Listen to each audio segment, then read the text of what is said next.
Very warm welcome to Amishakil 5858. I am Ahmed Shackle. Following are the latest news headlines which have been reported by American, European, Canadian, Asian, African, and Australian news channels and all other news agencies. So please, let's go to the news. Tonight, the breaking news as we come on, the tornado threat right now. Dangerous storms possible for multiple states tonight. At least 28 dead already from this tornado outbreak, and now tonight, several states under tornado watches as we come on the air. We're in a tornado! One tornado with winds at least 136 miles per hour. 30 million Americans on alert for severe weather from Texas all the way to Iowa. The system then moving into the northeast. Ginger Z standing by live in the storm zone. She'll time this out for us. Also tonight, former President Biden fighting an aggressive form of prostate cancer, stage 4. Doctors say it has metastasized, spreading to his bones. Tonight, the new photo he's now sharing with former First Lady Dr. Jill Biden. Tonight, the former president saying we are the strongest in the broken places. Tonight, weighing his treatment options and what we've learned about how serious this is. Tonight, we have new reporting here after the deadly crash of a Mexican Navy ship right into the Brooklyn Bridge. The chilling video showing the moment of impact, crowds watching in horror.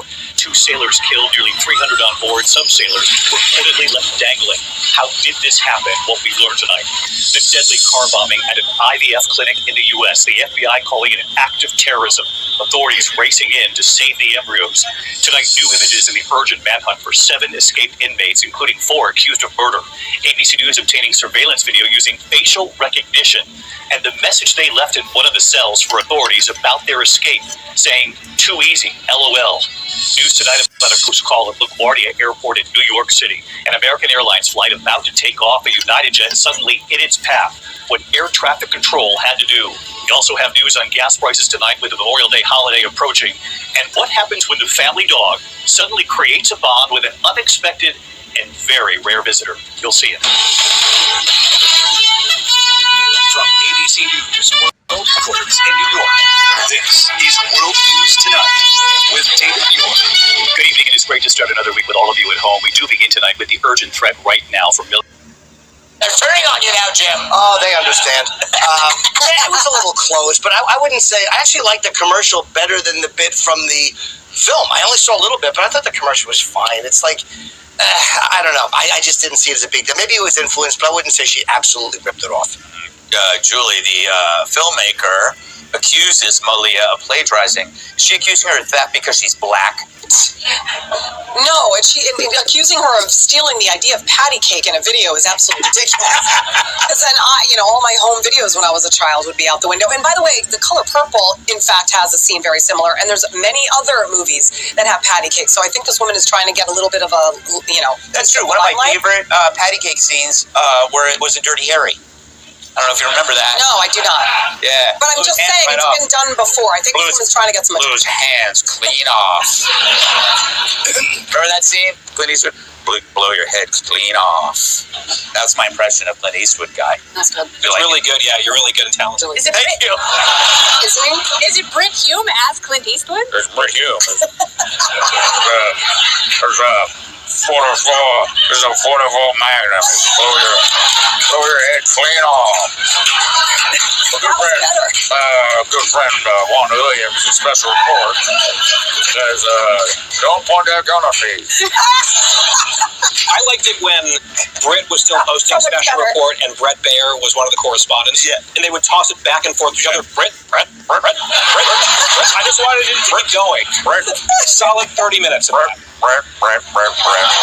Delightful Molly Hemingway is with us today. Glorious Shannon Green. Glorious. Guy, what say you about this accusation of perjury? What do you say about this? Does he have a southern accent, though? I don't know. So my first thought was that they were going to actually, the joke that you made, they were going to play the race card. Yeah. Like, oh, this is racist, this is sexist. But then I looked up the accuser, black woman, like, uh-oh. Then I went to her Twitter bio, quote, believer in black queer joy. So we're dealing with a very special character here. And look, part of me was sympathetic, like she came up with this scene and she felt like it was taken from someone with a very famous last name. Maybe she's this struggling artist. No, she's done commercials for Verizon. Tonight, former President Joe Biden's devastating diagnosis, the president's aggressive form of prostate cancer, the outpouring of support. It comes after he shook up the race for president, abandoning his bid amid concerns over his health and mental acuity. And should the advanced case have been diagnosed sooner, what doctors are saying tonight? Just hours after a line of severe storms laid waste to a massive swath of the country, the new weather threat. Nearly 30 dead in the same areas could be hit again. Budget cuts from the Trump administration. Is it impacting forecasting dangerous weather? The intense new wave of Russian attacks from the air on Ukraine as President Trump talks by phone with Vladimir Putin. Is there any hope for progress? The chilling attack on a California fertility clinic, the man who killed himself in a car bomb, what law enforcement sources believe about his radical ideology, and how first responders took action to save incubators. How did a tall ship end up crashing into the 142-year-old Brooklyn Bridge? The mast collapsing, killing 2 crew members as crowds looked on in horror. Just in, the new law targeting graphic sexual deep fakes online. And our deep dive into the quest to save America's coral reefs. How underwater sculptures are giving reasons for optimism. This is NBC Nightly News.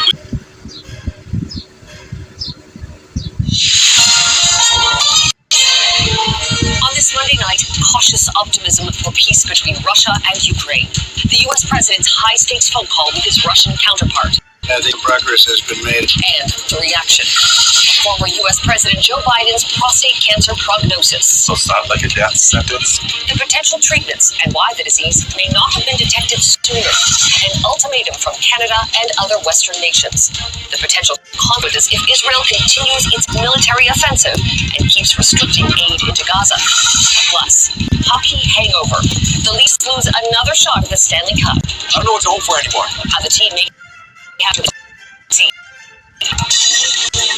Global National with Donna Friesen reporting tonight.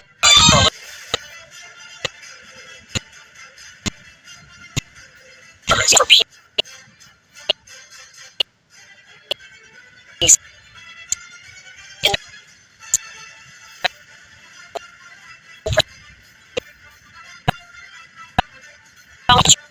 Lonax, Jackson Prosco.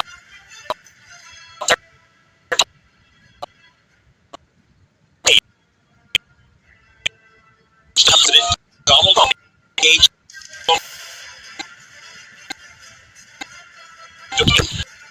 And I think some progress has been made. The lengthy call with the Russian president followed an earlier call with Ukrainian President Vladimir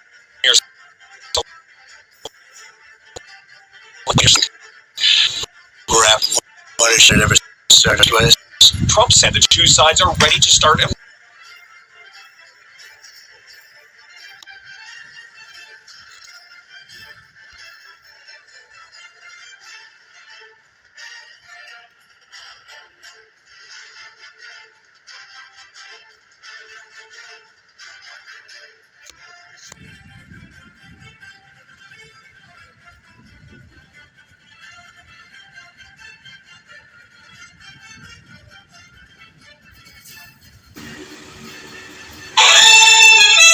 CBS News headquarters in New York. This is the CBS Evening News. Good evening, I'm Maurice Dubois. I'm John Dickerson. Terror attacks in this country have fortunately been rare. Even more rare, a terror attack in which the weapon is a car bomb. But that is what the FBI is investigating right now. The late Saturday morning car bombing outside a fertility clinic in Palm Springs, California. The only person killed was the suspected bomber. At least 4 other people were injured, but judging by the size of the explosion, it could have been much worse. As for the motive, investigators say the suspect appeared to be against procreation. They say his target was a clinic that helped people achieve their dreams of having children. A source tells CBS News that in an angry set of writings believed to be that of the suspects, he talked about wanting to live stream his suicide and the bombing. Jonathan Vigliotti is in Palm Springs tonight. Jonathan. Maurice, good evening to you. It's been 2 days since this attack and still many questions remain, including what kind of device was used, where did the materials come from, and how was it constructed? We've learned it was a chemical mixture, and the blast was so powerful it caused damage for several blocks. In the aftermath of the explosion outside a Palm Springs fertility clinic, what continues to stun investigators is the sheer size of the blast. Akil Davis is with the FBI. This is probably the largest bombing scene that we've had in Southern California. The impact of the car bomb could be felt miles away. Destruction was visible for over 100 yards in all directions. The suspect, 25-year-old Guy Edward Barkis, was killed in the explosion. A law enforcement official tells CBS News that investigators have found bomb-making materials inside the suspect's home in the community of 29 Palms. That's an hour's drive from the Palm Springs clinic. They're also digging through his computers. Good evening. I'm Jeff Bennett. And I'm Amna Navaz. On the NewsHour tonight, former President Biden says he's been diagnosed with aggressive prostate cancer. A look at what his diagnosis means. Israel says it will allow minimal aid into Gaza as it intensifies deadly air and ground operations and orders the immediate evacuation of Gaza's second largest city. And the price everyday Americans will pay for tariffs on Chinese products. People are in for some surprises as the disruptions in trade kind of work their way through the various supply chains that we rely on.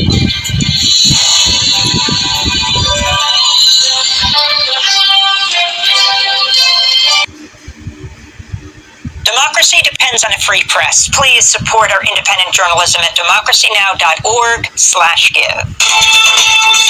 Welcome to Democracy Now!, democracynow.org, the War and Peace Report. I'm Amy Goodman. Israel's escalating its war on Gaza, killing hundreds of Palestinians over the weekend, including at least 5 journalists. On Sunday, Israel killed at least 160 Palestinians, including 36 people in the Al-Mawasi area, where Israeli warplanes bombed a tent camp housing displaced people.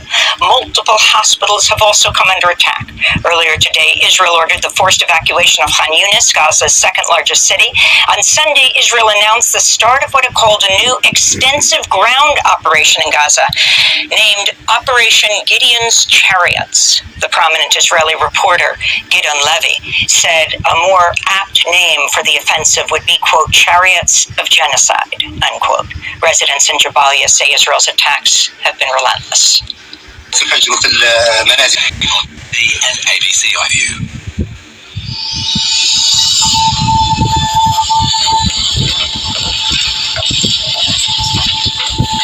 Today, the Nationals abandoned their coalition with the Liberals after the heavy election defeat.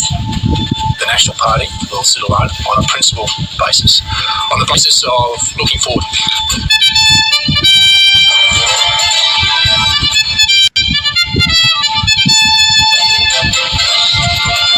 Large swathes of New South Wales battered by torrential rain, with the SES carrying out more than 20 rescues. Donald Trump lauds a 2-hour phone call with Russia's president, but no timeline is agreed for Ukraine peace negotiations. Israeli army to take full control of Gaza, forcing thousands to flee. Only a few aid trucks have been allowed into the strip. And an interest rate cut widely anticipated. The Reserve Bank will deliver its decision this hour.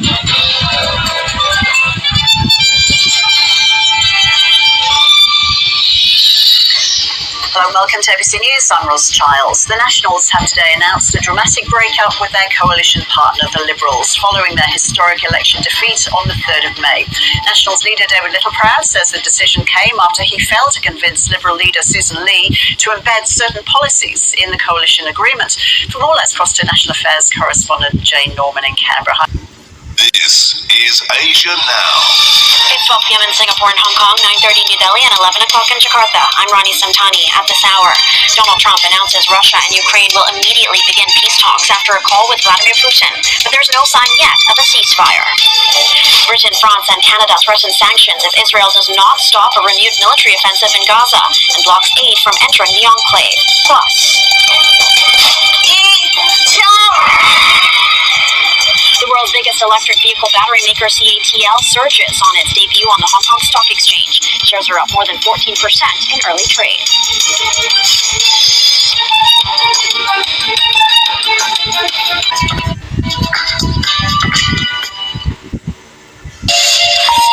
You're watching Daybreak on France 24. If you're just joining us, these are the headlines.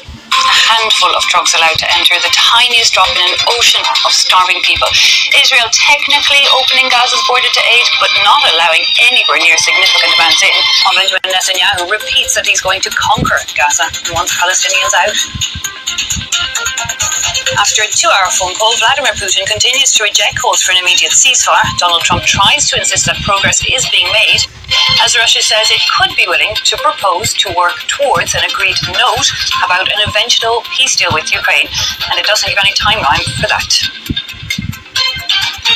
Ending the temporary protection status for hundreds of thousands of Venezuelans, the US Supreme Court sides with the Trump administration, causing outrage among civil rights lawyers.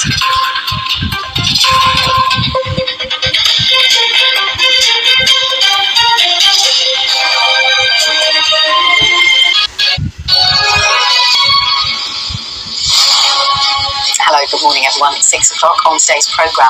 How gangs are tightening their grip on Haiti. Plus, we'll have all the reaction to the new UK-EU trade deal. It's Tuesday, the 20th of May.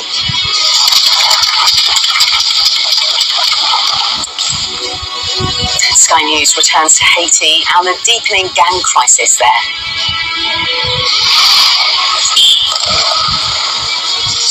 School children forced to flee in thousands, displaced by the violence, with little prospect of returning home. So there's 10,500 people in here. It's a church ground. They've only been here a month. None of them think they'll go home ever. Also ahead, the first aid trucks enter Gaza, but the UK, France and Canada unite to tell Israel it's wholly inadequate. President Trump says there's a good chance of peace in Ukraine after a 2-hour call with President Putin. And in sport, Brighton beat Premier League champions Liverpool to keep their European hopes alive.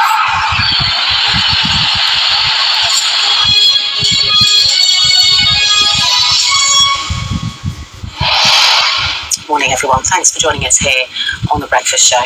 Sky News has... Starmer surrenders to the European Union. The Prime Minister is accused of Brexit betrayal. He's done a total sellout on our fisheries. A large part of Brexit was taking back control of our fantastic coastal waters. Boris Johnson amongst those hitting out of the government's deal. So is this new deal a kiss goodbye to Brexit? It's time. You got to stop this thing. And I believe he wants to stop. After a 2-hour phone call with Vladimir Putin, President Trump says there's a good chance of peace between Russia and Ukraine. Guy Lineker is to leave the BBC on Sunday after match of the day, sooner than planned, as he's engulfed in an anti-Semitism row. The King and Queen attend Chelsea Flower Show ahead of a launch of a new charity campaign to get more young people into horticulture. If you're heading out swimming this summer, be careful. We'll be hearing how to stay safe in open water. And as the Chief Executive of the Royal College of Nursing says her profession is not taken seriously because it's 90% female, we're asking, are some jobs better suited to men? A dry and sunny day for most places today, but we are expecting a few heavy showers, perhaps even 1 or 2 thunderstorms. Join me later for our full forecast to see if you could catch one. Hello there, very good morning to you on this Tuesday morning. Welcome on board. I'm Eamon Holmes. I'm Ellie Costello, and this is GB News Breakfast.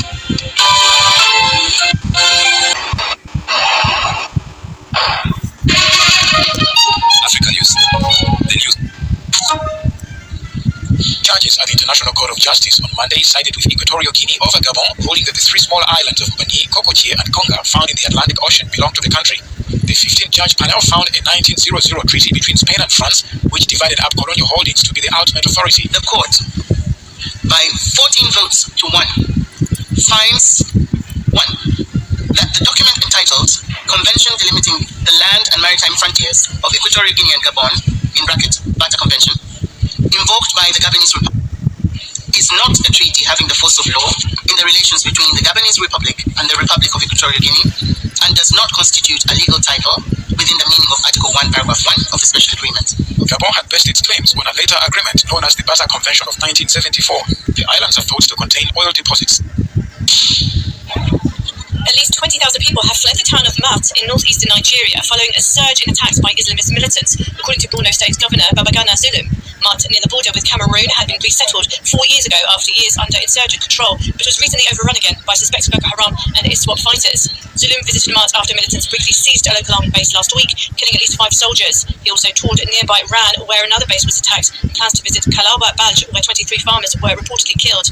The region has seen a rise in militant activity in 2025, raising fears that extremist groups are regaining ground. Over the past 16 years, the insurgency has displaced more than 2 million people and killed thousands. A freed Israeli hostage is urging her government to abandon its military campaign in Gaza and pursue negotiations, the only path, she says, to bring the remaining captives home. After 482 days in Hamas captivity, Al-Badiahul says the war must end.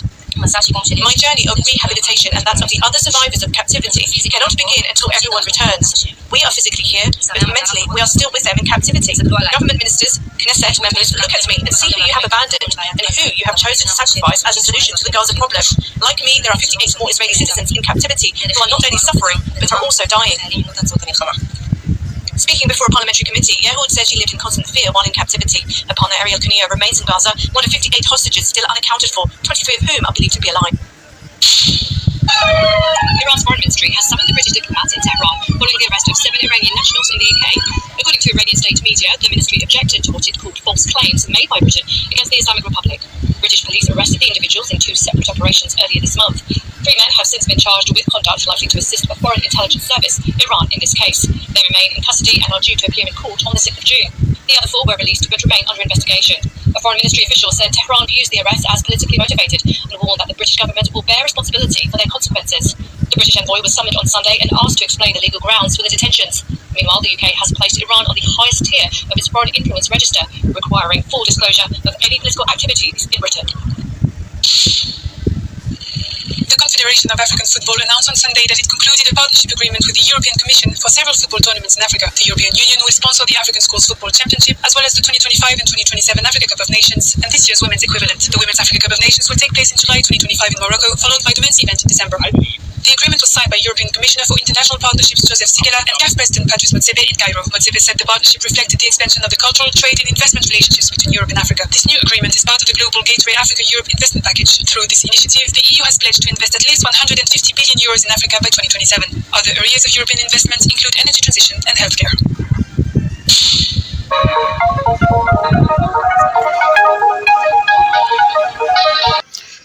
Thank you very much for giving time to Amir Shackle 5858. I am Amir Shackle. Have a good life. Bye-bye.